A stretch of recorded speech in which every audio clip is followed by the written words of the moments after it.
All right, so our next presenter is Mel Tyas. Mel's currently working for Landcare, New South Wales, but formerly was a park ranger with New South Wales National Parks and Wildlife.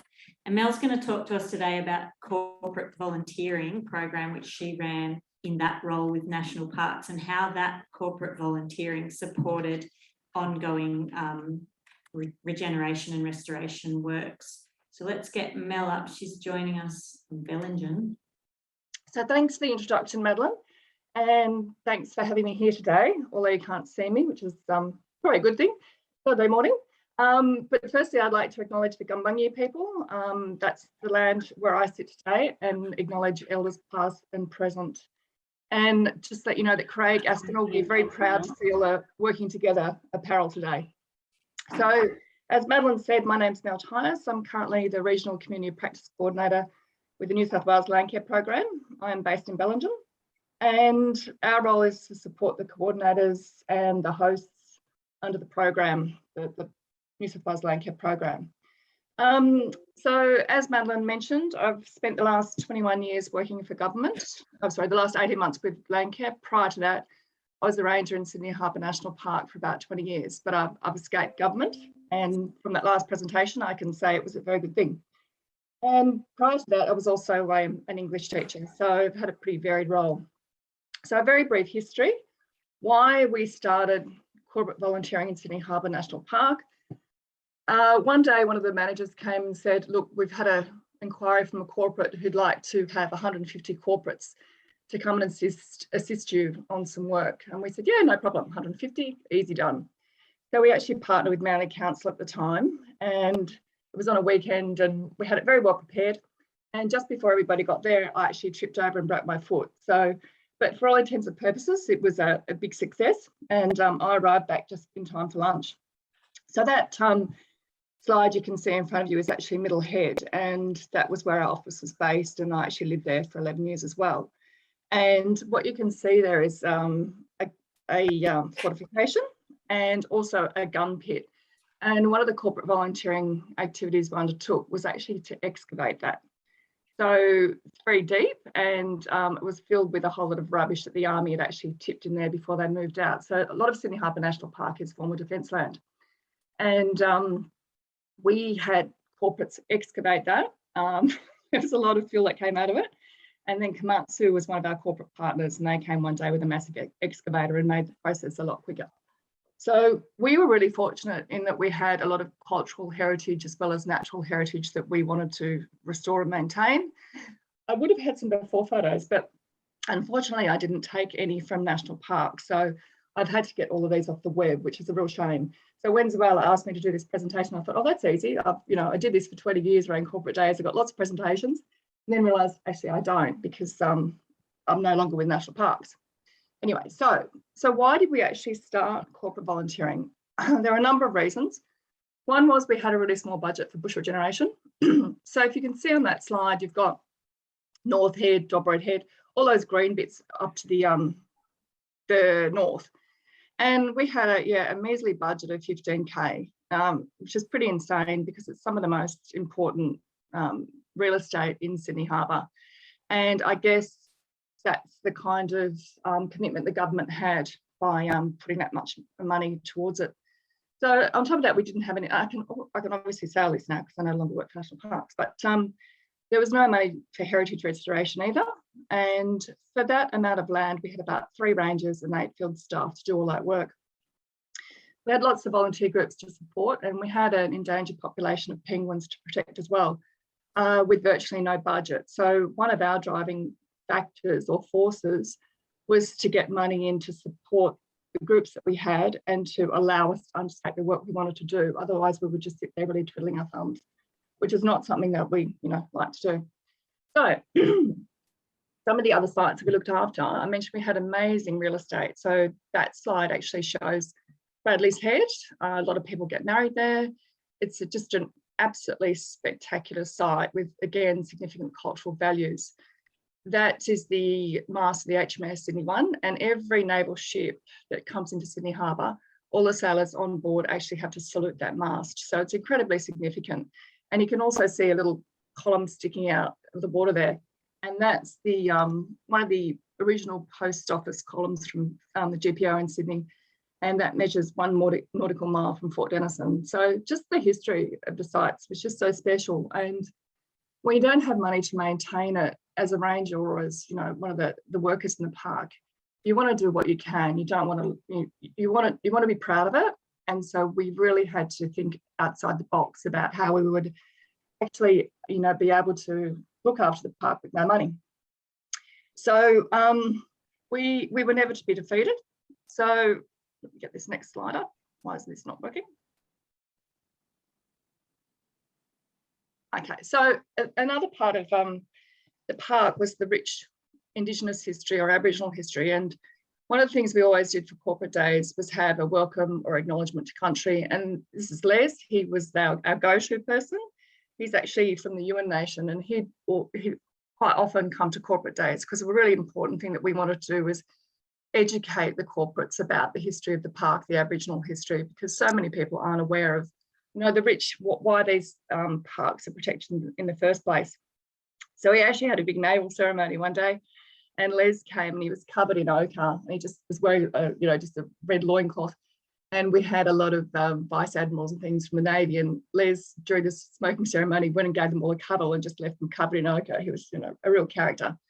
So it was really great to see. We have that Aboriginal side, the cultural side, we get people working, and it didn't matter whether they were CEOs or just the normal worker, they'd all work together, and we'd have, you know, it was a really successful program. So how much did we make? Which is always a bit of a burning question. We'd roughly make about 100,000 per annum gross. And when we had, you know, a full contingent of staff, we didn't have to employ other people to help run the days. Our staff numbers diminished quite significantly. So a lot of that money then would have to go on supervisors. But we charge roughly $120 a head for corporates to come out for the day. And people would say, well, how can you charge us for volunteering? And we didn't actually do the marketing. That was all done through Landcare Australia and the Foundation for National Parks. And they'd take a small admin fee, and then we'd get all the money back to spend on park. And as I mentioned before, we'd support the bush regen groups, etc. And we'd always give them lunch. We'd have a really great day. And that's, again, Bradley's head. So we were lucky in that we had that really special real estate that people would want to come and see. So was it worth it? It was an incredible amount of work, to be honest. Particularly when you had 150 people, we had to have all the tools, we'd have to, and it's really a day where you entertain people, because really you'd probably get about 3 hours work out of them, especially the office types. They'd get quite exhausted after quite a short space of time. But to us, it really was worth it, because we got to educate people. We'd get to tell them what we did. We'd get them coming back, and it was a real buzz to see people coming back with their families and on the weekends. And I lived on site, so I saw that quite often. And the corporate groups would come back year after year. We never had BHP, luckily, but they'd come back year after year and see the progress that they'd made. So it was a really nice, heartwarming thing, I guess, for all of us. So as I just mentioned, we educated thousands of people about the parks. We had hundreds of thousands of dollars of in-kind contributions. Our feedback was really positive, but as I mentioned before, at times it could be exhausting. And the one thing about working in a national park is no 2 days are the same. And one day we had a corporate group, and they, I wouldn't say treated with, but they saw, back in 2015, we had a fox killed 27 penguins. And this one day, this corporate group arrived and we had 7 dead penguins lined up. So it was a way of also educating people about the damage foxes do, and etc. So yeah, it was a really great program that really enabled us to interact with corporates that we wouldn't normally do. They didn't understand the values of national parks. We were able to do that. We could tell them why national parks actually existed. And Sydney Harbour was a really great example, because it was all ex-defence land, and it was an amazing agreement between Labor and Liberal that when those lands were surplus to defence needs, they'd actually be given back to the people of Sydney Harbour. And that's how we actually got the national park. So a lot of foresight there, because that land is obviously worth a bomb. So I guess when I was thinking about this presentation, I was thinking it was easy for us because we had that real estate. We had that real estate in the middle of Sydney Harbour. It was where people wanted to come. And a mixed presentation is a hard act to follow, but one of the things he mentioned was that sort of social enterprise, and we used a lot of the money we made from our corporate days to support refugee programs. So we had a refugee program that we ran. We had predominantly men. They came from Western Sydney, and they'd come over every Friday and work in the park. And that was another really inspiring program because we were able to give back, and they'd refer to the harbour as their special place. And it was, the favourite thing they do each week, because often, they had families back at home. They'd come from war-torn areas, and just to hear those stories. So you're in a beautiful place hearing these really quite tragic stories, but it was so worthwhile from that perspective. So in terms of Greater Sydney Landcare Network, I don't know how much corporate volunteering you do or how much you really want to get into it, but one of the first things, I guess, if you are keen to do that, is identify sites and interested parties, whether that be on Crown land or privately owned land. I know for a fact that national parks aren't doing much corporate volunteering now, so you could potentially partner with them and run corporate days on national parks estate. I think they'd be pretty up for that. And as Mick mentioned before, you identify businesses, you look at their corporate social responsibility and their reconciliation action plans, and think about if you can help them meet these needs. Make contact, put a prospectus together. What can you offer them? And you have so much to offer them. And one of the things that I struggled with 20 years ago was, how can we charge people to volunteer? The reality is a lot of them have a bucket load of money, and they need to spend it to look good. And we would always work on existing sites. We wouldn't just make programs up just to satisfy corporates. It had to be part of what we're already doing. And we'd always take a photo at the end. They put it up in their office. They could do their, I guess it's not the greenwashing, it is that it helps them with their reputation, etc. But again, we would only have companies there that would work. So we'd only work on sites and things that we're already doing. We wouldn't start anything new just for a corporate.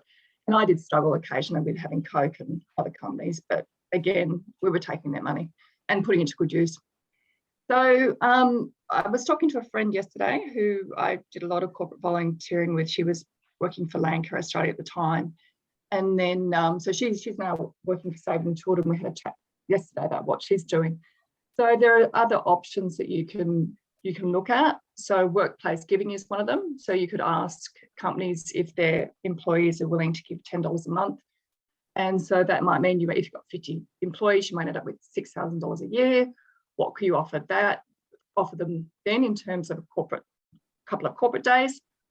And remember, people always like the cute and cuddly. So if you could pin it down to koalas, etc., or we had penguins. That was a great one. People loved that. Community fundraising, and you could do it web-based. You could ask them to do web-based community fundraising. If they raised 250, their employee could match it. You could have tiered offerings. You could have it. We used to do a lot with Jeff Cottrell, kayaking and harbour cleanups and things. So you could think of a list of things that you could actually offer corporates and put that together in a prospectus. And you could say, okay, well, give us $10,000 a year, and what do you get from that? And potentially adopt a site. You might recognise these photos because I actually took them off your website. But adopt a site was something that we were looking into, but never actually got around to. We didn't need to in them because we're roughly running them every couple of weeks, every month. Again, it's very tiring, and you do a lot of entertaining, and you've got to. I'll talk more about it if you're interested in it later, but you've got to make the day really interesting so that people do keep coming back. And the education part is a really important part of the whole process. So ask yourself, what are the holdups? What are the things that are stopping you from looking into volunteering? Ask yourself if it's something you want to explore. If so, I guess what are the next steps to success? Landcare New South Wales and the program are here to help you achieve your goals. So we're really happy to work together with you on this and assist you. I think in the Sydney Harbour, we made over $1 million in the time that we were running it. And we had, hundreds of thousands of in-kind contributions, and hopefully we made a few people a little bit more conservation minded, which was our aim. And I'd just like to say thank you for the invitation, for having me here today. And I've got some nice happy snaps that a lot nice to look at than those tragic photos of destroyed waterfalls and things. And here's my contact details if anybody wants to get in contact and talk further about anything that I've talked about today. So my presentation is quite brief, but hopefully you've got a little bit of an idea of what corporate volunteering is, and a little bit inspired to take it on. As I mentioned before, there's so much positive about it. There's so much more positive than negative, except after 150 people entertaining, you do go home quite exhausted. So yeah, a lot to think about. And as I mentioned, we're really here to help in terms of Landcare New South Wales and the program. So please do get in contact, and love to help you get on your corporate volunteering journey. So thank you. I'll stop sharing now.